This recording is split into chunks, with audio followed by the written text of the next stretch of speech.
Shalom warga Yakum, bertemu kembali kali ini di dalam Yakum Fellowship edisi hari ini.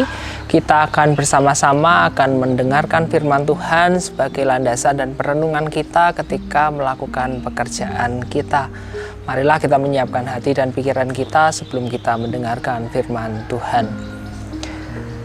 Kami mengucap syukur ya Tuhan, karena Engkaulah yang menjadi penuntun dan penopang hati kami, kehidupan kami, dan Engkaulah yang senantiasa memperlengkapi kami, kekuatan kami, dan segala sesuatu yang kami butuhkan ketika kami melakukan pekerjaan kami.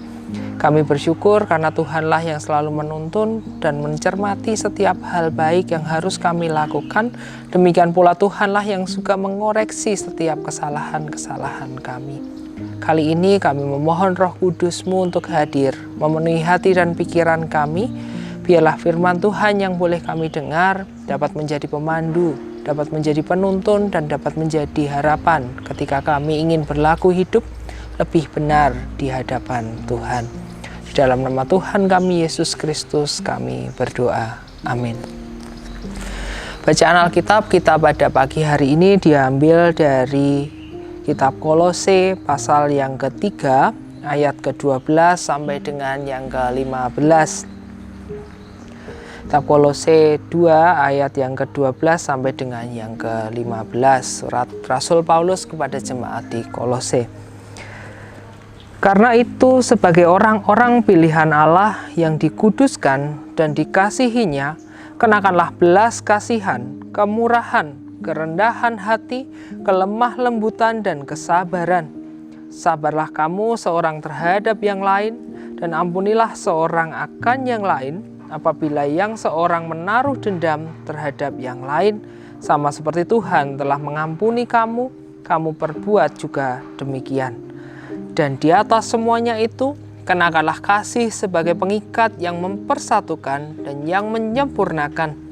Hendaklah damai sejahtera Kristus memerintah dalam hatimu, karena untuk itulah kamu telah dipanggil menjadi satu tubuh, dan bersyukurlah. Demikian firman Tuhan, dan yang kita melaksanakannya beroleh hikmat dan kebenaran senantiasa. Hosiana. Satu pesan yang sederhana dari penggalan bacaan kita pada kali ini adalah landasi segala sesuatunya dengan kasih, dengan cinta, dengan sesuatu yang menjadi kekuatan di balik semua hal yang harus kita lakukan, tidak lain adalah kasih atau cinta. Rasul Paulus ingin mengingatkan kepada jemaat di Kolose kala itu, ketika sebuah jemaat sedang berkembang, mereka bertemu dengan berbagai macam persoalan, mereka harus menata dirinya, menentukan kembali orientasi dasar yang mau dituju bersama-sama, dan saling menimbang perbuatan apa, perilaku semacam apa, hingga pada saatnya mereka harus berlaku sebagaimana Kristus meneladankan kepada mereka.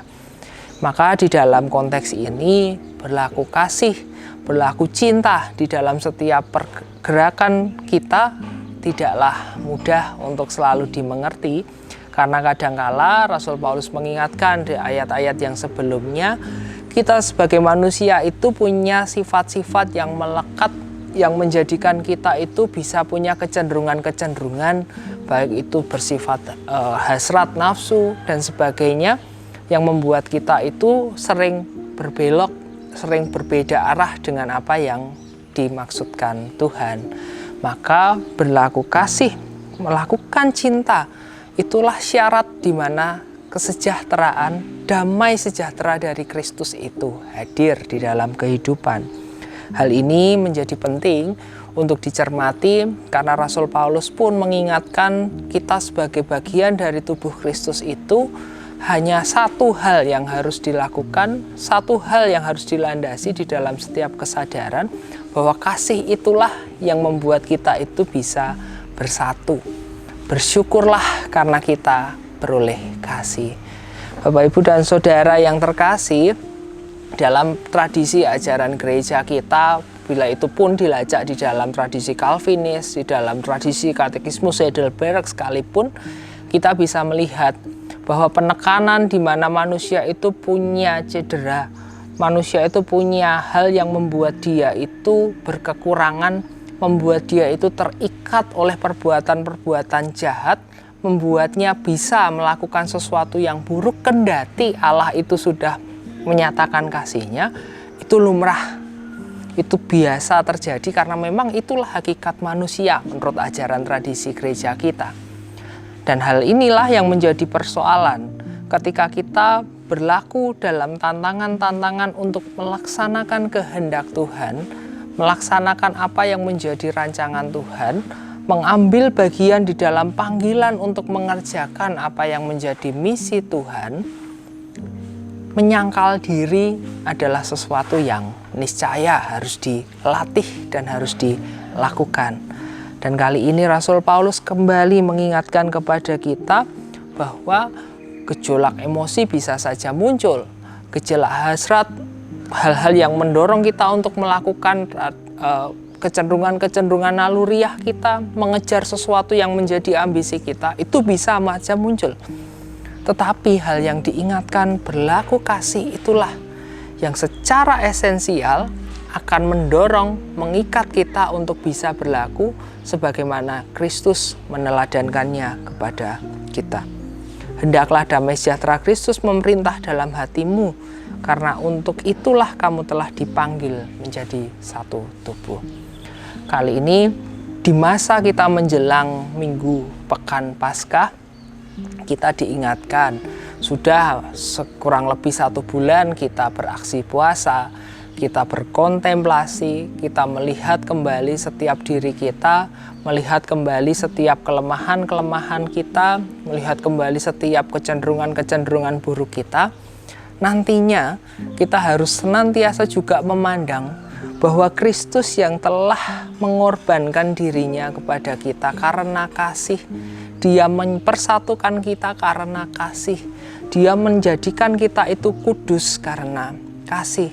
Sehingga ketika kita menghayati Minggu Sengsara kali ini, kita harus senantiasa juga menimbang sejauh mana hal-hal yang buruk itu bisa kita redam, hal-hal yang menjadi gejolak atau hal-hal yang menjadi kecenderungan buruk di dalam diri kita itu bisa kita sangkal.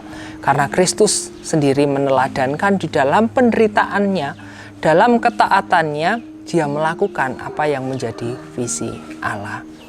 Sebagai bagian dari Yakum yang dipanggil, kita semua orang-orang yang dipilih, seorang orang yang memang ditempatkan untuk melakukan pelayanan kasih, sudah semestinya bahwa teladan Kristus di dalam ketaatan, penderitaan, dan perjuangannya untuk menyatakan kasih adalah model yang harus kita pegang. Bahwa Kristus yang menanggalkan semua ambisinya, menanggalkan semua keinginan dagingnya, menanggalkan semua hasrat dan keinginannya, membuatnya menjadi manusia yang melampaui kita semua, melampaui orang-orang pada umumnya yang selalu berkecenderungan mengikuti hawa nafsunya.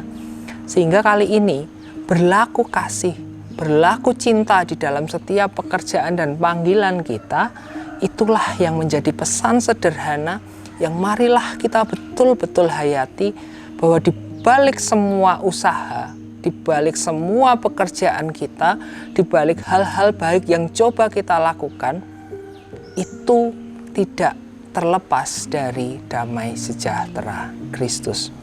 Ukurannya bukan kita, tetapi ukurannya adalah Kristus.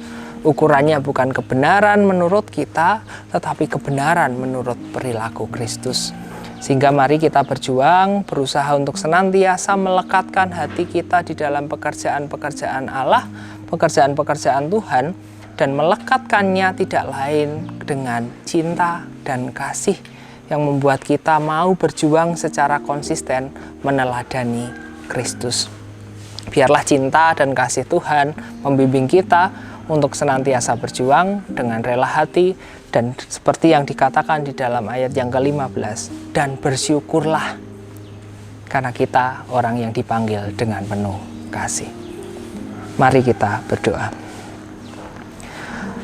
Tuhan Allah, Sang Pemilik kehidupan kami, dengan penuh syukur kami boleh menghayati bila mana kami masih sering terjatuh di dalam kekhawatiran-kekhawatiran, di dalam ambisi dan hasrat yang selalu gagal untuk kami kendalikan. Namun kami percaya bahwa melalui cinta kasih Kristus kami diingatkan bahwa setiap pekerjaan dan panggilan kami tidak lain adalah untuk menyatakan kasih. Dengan itulah kami beroleh damai sejahtera. Mampukan kami untuk berjuang, mampukan kami untuk menggumuli setiap hal yang menjadi persoalan yang kami temui di dalam kehidupan kami, karena kami ingin selalu berserah dan selalu memandang Kristus sebagai model dan teladan yang ingin kami ikuti untuk berlaku kasih. Sebagai bagian dari Yakum, kami ingin menyerahkan setiap kami ya Tuhan, dari segenap jajaran organ, setiap karyawan, setiap orang-orang yang terlibat di dalam pelayanan Yakum. Biarlah Tuhan sendiri yang menaruh cinta kasih itu mengikat kami semua di dalam cinta, sehingga kami dapat melakukan perihal-perihal baik dari Allah. Kami boleh serahkan kehidupan kami sungguh bersyukur karena Tuhan yang selalu memperhatikan dan tidak pernah meninggalkan kami. Dalam nama Tuhan kami, Yesus Kristus, kami berdoa. Amin.